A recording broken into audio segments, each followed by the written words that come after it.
Ready? 1, 2, 3. Ready? 1, 2, 3. Start.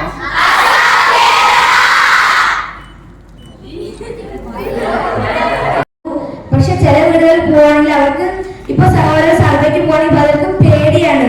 നമ്മളിപ്പോ പോകുമ്പോൾ ചിലരുടെ വീടിന്റെ വാതിലൊക്കെ അടച്ചെങ്കിലും പക്ഷെ ഞങ്ങൾ തളർന്നില്ല.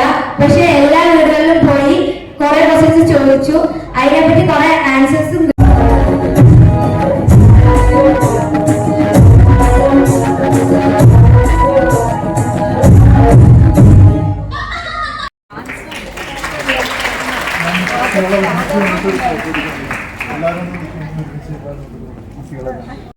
കൃത്യമായി മനസ്സിലാക്കാൻ സാധിച്ചിട്ടുണ്ടാകും എന്ന് ഞാൻ കരുതുകയാണ്. പ്രവർത്തനം വിദ്യാഭ്യാസ മേഖലയിലൂടെ മാത്രമേ കേരളത്തിന് സ്വന്തം കാലിൽ നിൽക്കാൻ കഴിയൂ എന്നൊരു അവസ്ഥ വെച്ചുകൊണ്ട് കേരളം മുന്നോട്ട് പോയിക്കൊണ്ടിരിക്കുന്നത്. ആത്മവിശ്വാസം വളർത്തുക, വ്യക്തിഗത വികസനം എന്നിങ്ങനെയുള്ള സോഫ്റ്റ് സ്കിൽസ് വികസിപ്പിക്കുന്നതിന്റെ ഭാഗമായി എല്ലാ വിദ്യാർത്ഥികളും 100 മണിക്കൂർ സോഫ്റ്റ് സ്കിൽ പരിശീലനം ഇതിന്റെ ഭാഗമായി ഇതിനുണ്ട്. പിന്നെ 5 ഏകദിന പരിശീലന ക്യാമ്പുകൾ ഇതിന്റെ പറ്റിയും കേരളത്തിലെ ആകെ നേരിട്ട് കാണുന്നതിനുള്ള വിസിറ്റ് കൊണ്ട് ഉദ്ദേശിക്കുന്നത് പാലക്കാട് ജില്ലയിൽ തന്നെയുള്ള വസിച്ചുകൊണ്ടായിരുന്നു ആദ്യത്തെ എക്സ്പാസം വിദ്യാർത്ഥികളെ മെട്രോയുടെ ക്യാമ്പസ്, കോളേജ് ക്യാമ്പസും അവിടുത്തെ മെട്രോ, ലുലുമാൾ തുടങ്ങിയവ. മൂന്നാമത്തെ വിസിറ്റ് ഓഡിറ്റോറിയം, ഒബ്സർവേറ്ററി വിദ്യാർത്ഥിനികൾക്ക് പരിചയം. പിന്നെ നമ്മുടെ കൂടുതൽ കാര്യങ്ങൾ പകർന്നു തരുന്ന സ്ക്രീനിങ്ങും ഈ പദ്ധതിയുടെ ഇത്തരം കാര്യങ്ങളാണ് ഈ കഴിഞ്ഞ അധ്യയന വർഷത്തിൽ ശാസ്ത്രത്തോട് ആഭിമുഖ്യം തോന്നിപ്പിക്കുക. ഇതാണ് എനിക്ക് അസമിന്റെ സേവന പാതയിൽ ഏറ്റവും തിളക്കമാർന്ന അധ്യായമാണ് ഈ പദ്ധതിയുടെ ഭാഗമായിട്ട് തുടങ്ങപ്പെട്ടത്. അതിൽ പങ്കാളികളായ എല്ലാ കൊച്ചു കുട്ടികൾക്കും ഒരു അമ്മയുടെയോ സ്ഥാനത്ത് നിന്നുകൊണ്ട് ജീവിത വിജയം ഞാൻ ആശംസിക്കുന്നു. എല്ലാവിധ ഭാവങ്ങളും ആശംസിക്കുന്നു. നന്നായി വരട്ടെ എന്ന വാക്കുകളോടെ നമ്മുടെ ഈ പരിപാടി ഉദ്ഘാടനം ചെയ്യുന്നതായിട്ട് സ്വസ്നേഹം അറിയിക്കുന്നു. പട്ടികവർഗ വകുപ്പിന്റെ നേതൃത്വത്തിൽ ഉന്നതി, വിങ്സ് തുടങ്ങി ഒരുപാട് പദ്ധതികൾ തീർച്ചയായും അരികുവൽക്കരിക്കപ്പെടുന്ന വിഭാഗങ്ങളിലെ അതിസാധാരണ കുടുംബങ്ങളിൽ നിന്നുള്ള കുട്ടികൾക്ക് വേണ്ടി നടപ്പാക്കുന്നുണ്ട്.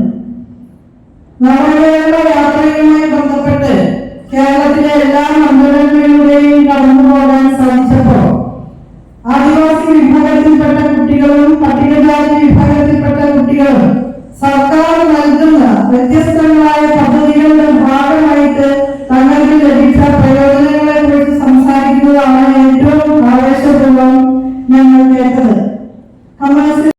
നിങ്ങൾ ഇന്നൊരു 10 പേര് അട്ടപ്പാടിയിലുള്ള 10 പേർക്കാണെങ്കിലും ഈ നിങ്ങൾക്ക് കിട്ടിയ സ്കിൽസ് പകർത്തണം. അത് നിങ്ങളുടെ റെസ്പോൺസിബിലിറ്റിയാണ്. നമുക്ക് കിട്ടിയ ഈ ഒരു ഫെസിലിറ്റി, ഈ ഒരു ട്രെയിനിങ് നമ്മൾ ഇന്നൊരു 10 പേർക്ക് കൂടി നമ്മൾ പകർക്കും എന്ന ഒരു ഇത് നിങ്ങൾ കൈക്കൊള്ളണം. പിന്നെ രണ്ടാമത്തത്, ഈ ഒരു പരിപാടി എന്തുകൊണ്ടാണ് ചെയ്തതെന്ന് പറഞ്ഞാൽ മനുഷ്യരുടെ പൊട്ടൻഷ്യൽ അമിതമാണ്. നമുക്ക് ഒത്തിരി പൊട്ടൻഷ്യൽ ഉണ്ട്. ആ പൊട്ടൻഷ്യലിനെ റിയലൈസ് ചെയ്യാൻ വേണ്ടിയാണ് ഇങ്ങനെ ഒരു പരിപാടി നടത്തിയിട്ടുള്ളത്. പക്ഷെ ഇപ്പോൾ നിങ്ങൾ നിങ്ങളുടെ പൊട്ടൻഷ്യൽ റിയലൈസ് ചെയ്തിട്ടുണ്ടോ എന്ന് പറഞ്ഞാൽ ഇല്ലായിരിക്കും. നിങ്ങൾക്ക് ഇന്നും ഒത്തിരി പൊട്ടൻഷ്യൽ ഉണ്ട്. ഇത് ഒരു കണ്ടിന്യൂസ് ലേണിംഗ് പ്രോസസ്സാണ്. ഇങ്ങനെ ഒരു സ്കിൽസ് കിട്ടുന്നത് ഒരു കണ്ടിന്യൂസ് ലേണിംഗ് പ്രോസസ്സാണ്. നിങ്ങൾക്ക് ഇന്നും അമിതമായിട്ടുള്ള പൊട്ടൻഷ്യൽ ഉണ്ട്. അത് നിങ്ങൾ റിയലൈസ് ചെയ്യണം നിങ്ങളുടെ ലൈഫിലെ ഉന്നമനത്തിന് വേണ്ടി. പിന്നെ മൂന്നാമത്തത്, നിങ്ങളിവിടെ കുറെ പ്രശ്നങ്ങൾ അവതരിപ്പിച്ചു എന്ന് പറഞ്ഞാൽ ബാങ്കിങ് സൗലഭ്യമായിട്ടുള്ള പ്രശ്നമാവട്ടെ, അഗ്രികൾച്ചർ ലാൻഡ് ഇല്ലാത്ത പ്രശ്നമാവട്ടെ, അതെല്ലാം നിങ്ങളെല്ലാം പഠിച്ചു. നെക്സ്റ്റ് സ്റ്റെപ്പ് എന്ന് പറഞ്ഞാൽ അതൊക്കെ സൊല്യൂഷൻസ് ഉണ്ടാക്കാൻ പറ്റുന്നു എന്ന് പറഞ്ഞാൽ ബാങ്ക് അക്കൗണ്ട് ഇല്ലാത്തവർക്ക് ബാങ്ക് അക്കൗണ്ട് ഉണ്ടാക്കാൻ പറ്റുമോ, പാൻ കാർഡ് ഇല്ലാത്തവർക്ക് പാൻ കാർഡ് കൊടുക്കാൻ പറ്റുമോ, ആധാർ കാർഡ് ഇല്ലാത്തവർക്ക് എങ്ങനെയാണ് ആധാർ കാർഡ് എടുക്കുന്നത് എന്ന് കൊടുക്കാൻ പറ്റുമോ. അതാണ് നിങ്ങൾ സൊല്യൂഷൻസ് ആണ് നിങ്ങൾ ക്രിയേറ്റ് ചെയ്യാൻ പോകുന്നത്. ഈ 3 കാര്യങ്ങളും നിങ്ങൾ നോക്കണം. നിങ്ങൾ ഒരു ലീഡർ ആയിട്ടുണ്ട്, നിങ്ങൾക്ക് കുറെ സ്കിൽസ് കിട്ടിയിട്ടുണ്ട്. നിങ്ങൾ അറ്റ്ലീസ്റ്റ് ഒരു 10 പേർക്കാണെങ്കിൽ ഇത് പകർത്തണം. രണ്ടാമത്തത്, നിങ്ങളുടെ ഫുൾ പൊട്ടൻഷ്യൽ ഇപ്പോഴും റീച്ച് ആയിട്ടില്ല. ഇതൊരു കണ്ടിന്യൂസ് ലേണിംഗ് പ്രോസസ്സാണ്. ആ ഒരു അമിതമായിട്ടുള്ള പൊട്ടൻഷ്യൽ നിങ്ങൾ റീച്ച് ചെയ്യേണ്ടതുണ്ട്. മൂന്നാമത്തത് നിങ്ങൾ കണ്ടുപിടിച്ച സൊല്യൂഷൻസ് ഉണ്ടല്ലോ, ചുറ്റുമുട്ടിലുള്ള സൊല്യൂഷൻ പ്രോബ്ലംസ് ഉണ്ടല്ലോ, അതിൽ സൊല്യൂഷൻ കണ്ടുപിടിക്കാനുള്ള ലീഡർ ആവണം എന്ന് മാത്രമേ